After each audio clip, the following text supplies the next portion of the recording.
आदाब, मैं हूं मुमताज आलम रिजवी और इस वक्त मैं आपकी खिदमत में कुछ बड़ी खबरें लेकर हाजिर हुआ हूं। जी हां, सबसे पहले ये कि ईरान पे अमेरिका ने हमला कर दिया, ऐसी खबर है। और अमेरिका ने दो मकामात पर जो ईरान के बहुत अहम अड्डे बताए जा रहे हैं, फौजी अड्डे, उन पर हमला किया है, ऐसा अमेरिका की जानिब से दावा किया गया है। हालांकि ईरान ने अभी इसके बारे में कोई बयान नहीं दिया है, लेकिन खबर यही है कि दो जो बहुत इंपॉर्टेंट मकामात है वहां पर अमेरिका ने हमला किया है। अमेरिकी सेना ने कहा है कि केशम और बंदर अब्बास में जो ईरान के अहम फौजी अड्डे हैं उनको निशाना बनाया गया है।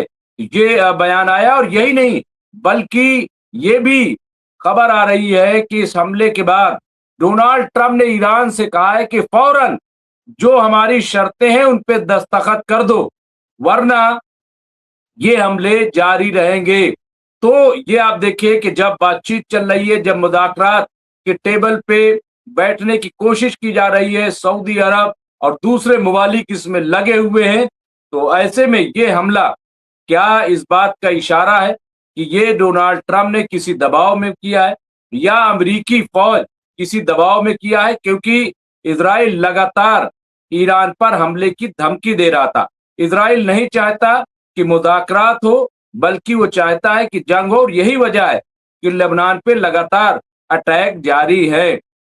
लेकिन ईरान पे ये हमला क्यों किया गया? अब यहाँ बताया ये जा रहा है हमलों में ईरान के उन फौजी अड्डों को निशाना बनाया गया है जो स्टेट ऑफ होर्मुज से गुजरने वाले जंगी जहाजों को नुकसान पहुंचाते हैं, उन पे हमला करते हैं, और इसके लिए वो जिम्मेदार है, उनको निशाना बनाया गया है। मिडिल ईस्ट में अमेरिकी फौज ऑपरेशन की निगरानी करने वाले अमेरिकी सेंट्रल कमांड ने इन हमलों के बारे में जानकारी दी है, इन हमलों के बारे में इत्तला दी है, और कहा है कि ये हमले हमारे बहुत ही अहम हैं। इसके साथ ही सेंट्रल कमांड ने एक बयान में कहा है कि 7 मई को जब अमेरिकी नेवी के गाइडेड मिसाइल विध्वंसक होर्मुज से ओमान की खाड़ी की तरफ जा रहे थे, तब ईरानी फौज ने कई मिसाइलें, ड्रोन और छोटी नावें लॉन्च की हैं। अमेरिकी सेना ने बिना किसी उकसावे वाले हमलों को रोका और अपनी सुरक्षा में ये जवाबी कार्रवाई की है, ऐसा उनका दावा है कि ये जो हमले हैं हमारी, ये डिफेंस में किए गए हैं। यानी ऐसा नहीं कि प्री प्लान के तहत ये किया गया है। अभी इस मसले पर ईरान की तरफ से कोई बयान नहीं आया है। सेंट्रल कमांड ने बताया कि उसने अपने आने वाले खतरों के पेश नजर ये हमला किया है और उस खतरे को रोक दिया है। अमेरिका की किसी भी संपत्ति को कोई नुकसान नहीं पहुंचा। इन हमलों के बाद राष्ट्रपति डोनाल्ड ट्रंप ने ईरान को खबरदार किया है और कहा है कि तनाव न बढ़ाएं और जल्द अज जल्द जो मसवदा है, जो तजावीज हैं, उन पे सिग्नेचर कर दें। ट्रंप ने ट्रुथ सोशल मीडिया पर लिखा है कि अगर उन्होंने जल्दी से हस्ताक्षर नहीं किए तो मुस्तकबिल में हम उन्हें और भी जोरदार और हिंसक तरीके से खत्म कर देंगे। यानी एक बार फिर डोनाल्ड ट्रंप बड़ी धमकी ईरान को दे रहे हैं, और धमकी वही है कि जैसे इससे पहले कहा था कि हम पूरी तरह से तबाह कर देंगे, इस जमीन से ईरान को का नामो निशान मिटा देंगे। वही तकरीबन अंदाज अब भी है। कहते हैं कि रस्सी जल गई लेकिन बल न गया। वही सिचुएशन यहां अमेरिका की देखने को मिल रही है, क्योंकि रिपोर्ट ये आ रही है कि अमेरिका फिलहाल जंग नहीं कर सकता, और कई उसकी वजूहत है, हथियार की कमी हो या कांग्रेस में तजवीज का पास होना हो। लेकिन इसके बावजूद आप ये देखिए कि ये हमला ये महज ईरान को उकसाने के लिए, या इसके पीछे क्या वजह है अभी पता नहीं चला है। बहरहाल यहाँ ट्रंप ने कहा है कि 3 विश्व स्तरीय डिस्ट्रॉयर अभी भी बहुत ही सफलतापूर्वक गोलीबारी के बीच हुर्मुज से बाहर निकल गए। तीनों डिस्ट्रॉयर को कोई नुकसान नहीं पहुंचा है, लेकिन ईरानी हमलावरों को भारी नुकसान पहुंचा है। वे कई छोटी नावों के साथ तबाह हो गए। तो ये इनका दावा है कि हमने जो हमला किया है उसमें ईरान की बड़ी तबाही हुई है, लेकिन हमारे डिस्ट्रॉयर जो है वो कामयाबी के साथ बाहर निकल गए। ये डोनाल्ड ट्रंप का दावा यहाँ पे CNN ने एक अमेरिकी अफसर के हवाले से बताया कि सेंट्रल कमांड ने बंदर अब्बास और केशम समेत कई मकामात पर फौजी हमले किए हैं। सेंट्रल कमांड ने अपने बयान में कहा कि जब अमेरिकी विध्वंसक जहाज यूएसएस, यहाँ पे देखिए DDG 103, यूएसएस राफेल DDG 115 और यूएसएस मौसम DDG 87 होर्मुज जलमरू को पार कर रहे थे, तब ईरानी फौज ने कई मिसाइलें, ड्रोन और छोटी नावें लॉन्च की अमेरिकी संपत्ति को नुकसान पहुंचाने के लिए, लेकिन किसी तरह का नुकसान वो नहीं पहुंचा सके हैं और वो जहाज आसानी से निकल गए। तो इसे क्या माना जाए? क्या इसे ये माना जाए कि अमेरिका जानबूझ करके, जबकि ईरान ने कहा है कि जब हमारी मुज़ाकरात हो रहा है, बातचीत की बात हो रही है, तो ऐसे में कोई हमारी परमिशन के बगैर स्ट्रेट ऑफ होर्मुज से नहीं गुजर सकता, बहुत खबरदार किया है। तो फिर अमेरिका ने ऐसा क्यों किया? क्या ये जंग छेड़ने के मुतरादिफ नहीं है? और फिर अब अमेरिका कहना है कि हमने तो डिफेंस में किया था।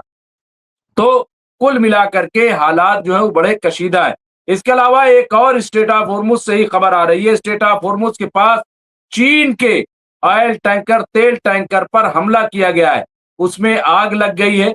अमेरिका ईरान जंग शुरू होने के बाद ये पहली बार ऐसा हुआ है कि चीन के टैंकर पर इस तरह का अटैक किया गया है, इस तरह का हमला। अभी किसने हमला किया, क्यों आग लगी, अभी कुछ भी क्लियर नहीं है, लेकिन खबर यही आ रही है कि स्ट्रेट ऑफ होर्मुज के पास एक चीन के मालिकाना वाले तेल टैंकर पर हमला हुआ है। ईरान और अमेरिका के बीच तनाव बढ़ने के बाद किसी भी चीनी टैंकर पर यह पहला हमला हुआ है। यह हमला इसलिए भी खास है क्योंकि चीन को ईरान का दोस्त माना जाता है। अमेरिका के खिलाफ युद्ध के दौरान, जंग के दौरान भी बीजिंग तेहरान के साथ खड़ा रहा है और आज भी खड़ा है। चीनी मीडिया रिपोर्ट ने बताया कि यह हमला इस वक्त की शुरुआत में हुआ है। इस घटना की जानकारी पीर को सामने आई, जिस दिन अमेरिकी राष्ट्रपति डोनाल्ड ट्रंप ने होर्मुज जलमरू के रास्ते में फंसे जहाजों की मदद के लिए प्रोजेक्ट फ्रीडम की घोषणा की थी। तो ये आप देखिए, ये ईरान ने बहुत क्लियर कर दिया है कि आखिर क्यों ट्रंप ने इस योजना को अगले दिन ही रोक दिया, जब ईरान ने जहाजों और पड़ोसी देशों को निशाना बनाते हुए और मिसाइल हमलों के जरिए जवाबी कार्रवाई की थी। चीनी मीडिया आउटलेट कैक्सिन ने जहाज पर हमले की जानकारी देते हुए बताया कि यह अपनी तरह का पहला हमला था जिसमें चीन के टैंकर को निशाना बनाया गया। तो ये इस वक्त की आप देखिए बहुत अहम खबर है और इसके क्या नतायज होंगे अभी तो पता नहीं है। इसके अलावा एक और बड़ी खबर आ रही है जो कि सऊदी अरब न्यूज ने दिया है, और वो ये है कि दुबई में, यानी यूएई के जो अहम तरीन शहर दुबई है, वहां की एक बिल्डिंग पर अटैक किया गया, ड्रोन से हमला किया गया और धमाका वहां बहुत बड़ा था, पूरी बिल्डिंग में आग लग गई है। अब इसकी जांच शुरू हो गई है। अभी ये हमला किसने किया है, क्यों किया, अभी इसकी कोई इत्तला नहीं मिली है, लेकिन जाहिर सी बात है यही कहेगा कि हमला ईरान की तरफ से किया गया है, लेकिन अभी क्लियर नहीं है। इसके अलावा एक और जो बड़ी खबर है, अमेरिका की साबिक वाइस प्रेसिडेंट कमला हैरिस ने बयान दिया, और वो बयान रूस के हक में है। उन्होंने कहा कि ये जो ईरान और अमेरिका के दरमियान जंग है, इसमें अगर देखा जाए तो रूस फातेह के तौर पर, यानी एक कामयाब मुल्क के तौर पर उभरा है। कमला हैरिस का ये बयान उस वक्त आया है कि जब एक दिन बाद, यानी 9 मई को, जो रूस के प्रेसिडेंट हैं पुतिन, अपनी एक विनर स्पीच देने वाले हैं, यानी फातेह के तौर पर एक तकरीर करने वाले हैं। तो ऐसे में ये जो बयान आया ये बहुत ही अहमियत का हामिल है, और मैं समझता हूं कि ये एक मोहर लग गई है पुतिन के बयान से पहले। उन्होंने कहा कि रूस पर से पाबंदियां हटा दी है, यानी ईरान ने जैसा हटाई है। आप जानते हैं कि इसका क्या मतलब है, वो तेल बेचकर पैसा कमा रहे हैं जो कि उन्हें फरोख्त करने से रोक दिया गया था। इसका और क्या मतलब है, हम तो खाने का गोला बारूद, फदाई दिफा भेज रहे हैं जो कि दूसरी सूरत में यूक्रेन को जाएगा। तो यहाँ पे अभी देखिए ये अपने आप में बहुत ही इम्पोर्टेंट है, और ये रूस के हक में इस तरह के बयान से अमेरिका के अवाम और अमेरिका की हुकूमत पर क्या असर पड़ेगा ये भी गौर तलब है। लेकिन ये बहुत ही इम्पोर्टेंट खबर मानी जाएगी। और मैं समझता हूं कि कैमला हैरिस का ये बयान कम से कम अमेरिकी सियासत में हलचल जरूर मचाएगा। इसके अलावा एक बहुत ही अहम खबर मिस्र से आ रही है। मिस्र ने मुल्क के दिफा में मदद के लिए राफेल लड़ाका तैयारों का एक स्क्वाड्रन मुत्तहिदा अरब इमारात यानी यूएई में तैनात किया है। तो आप ये देखिए किस तरह से दिफा को लेकर के, डिफेंस को लेकर के, तो इसका मतलब क्या समझा जाए कि क्या जंग टली नहीं है? क्या ये मुमकिन है कि मिडिल ईस्ट में एक बार फिर जंग छिड़ जाए? और इसकी वजह क्या हो सकती है? इसके पीछे कौन हो सकता है? जाहिर सी बात है कि ईरान नहीं चाहता और कहीं ना कहीं ऐसा लगता है कि अमेरिका भी नहीं चाहता। लेकिन फिर ये अचानक बयान बदलता क्यों है? डोनाल्ड ट्रंप अचानक गुस्से में क्यों आ जाते हैं? डोनाल्ड ट्रंप मुज़ाकरात के टेबल से हटके हमले क्यों शुरू कर देते हैं? बार बार ये क्यों कहते हैं कि जल्दी सिग्नेचर करो वरना मिटा देंगे? तो क्या ईरान डर जाएगा? क्या ईरान चुप हो जाएगा? क्या ईरान जंग नहीं लड़ेगा? जबकि ईरान ने साफ कह दिया है कि हम जंग के लिए तैयार हैं, मुज़ाकरे के लिए भी तैयार है। अगर आप जंग करना चाहते हो तो हम जंग के लिए तैयार है। और यही वजह है कि तमाम तक कोशिशों के बावजूद ईरान स्ट्रेट ऑफ हुर्मुज़ कम से कम इजराइल और अमेरिका के लिए खोलने को तैयार नहीं है।